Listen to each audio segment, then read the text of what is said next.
আমাদের কি হয়েছে আমরা মৃত্যুকে ভয় পাই না? আমাদের কি হয়েছে আমরা মনে করি না যে আমরা মারা যাব? পৃথিবীর সর্বশ্রেষ্ঠ মানুষ, সর্বশ্রেষ্ঠ রাসূল দুনিয়া থেকে বিদায় নিলেন, তার সাহাবীদেরকে ছেড়ে তিনি দুনিয়া থেকে চলে গেলেন, ওপারের জগতে পাড়ি জমালেন।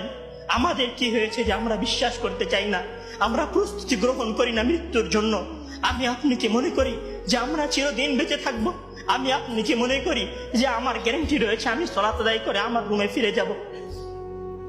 বিশ্বাস করুন হে আমার ছাত্র ভাইয়েরা, অবশ্যই আমাকে আপনাকে একদিন মৃত্যুবরণ করতে হবে, আমাকে আপনাকে একদিন এই দুনিয়া ছেড়ে চলে যেতে হবে।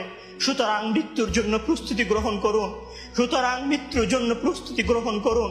সেই দিন আসার পূর্বে, যেই দিন মৃত্যু আপনার দরবারে উপস্থিত হবে এবং মহান আল্লাহ তাআলাকে আপনি বলবেন, হে আল্লাহ, আমাকে স্বল্প একটু সময় দিন, আমাকে স্বল্প একটু সময় দিন, আমি ফিরে যাই এবং কিছু নেক আমল করে আসি। কাল্লা ইন্নাহা কালিমাতুন হুয়া কাইলুহা।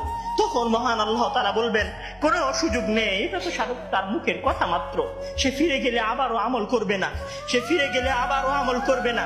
সম্মানিত ভাইরা, সেই দিন আসার পূর্বেই প্রস্তুতি গ্রহণ করুন, সেই দিন আসার পূর্বেই প্রস্তুতি গ্রহণ করুন। জেনে রাখুন, সেই দিন উপস্থিত হয়ে গেলে আর কোনো আমল করার সুযোগ থাকবে না। সেই দিন উপস্থিত হয়ে গেলে কবরে নাজাত পাওয়ার জন্য আর কোনো কিছু করার সুযোগ থাকবে না। সেই দিন এসে গেলে 2 রাকাত সালাত আদায় করে আল্লাহর কাছে ক্ষমা প্রার্থনা করার কোনো সুযোগ থাকবে না। সেই দিন এসে গেলে রাতে জেগে 8 রাকাত তাহাজ্জুদ সালাত আদায় করার কোনো সুযোগ থাকবে না। এখনো সময় আছে। মহান আল্লাহ তাআলার দরবারে নিজেকে সঁপে দিয়ে তার কাছে ক্ষমা প্রার্থনা করুন। মহান আল্লাহ তাআলার দরবারে নিজেকে সঁপে দিয়ে তার কাছে ক্ষমা প্রার্থনা করুন।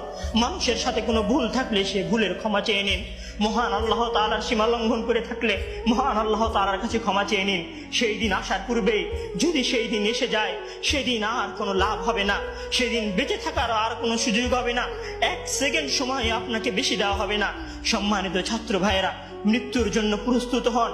মহান আল্লাহ তাআলা আমাদের সবাইকে মৃত্যুর জন্য প্রস্তুতি গ্রহণ করার তৌফিক দান করুন। আমিন।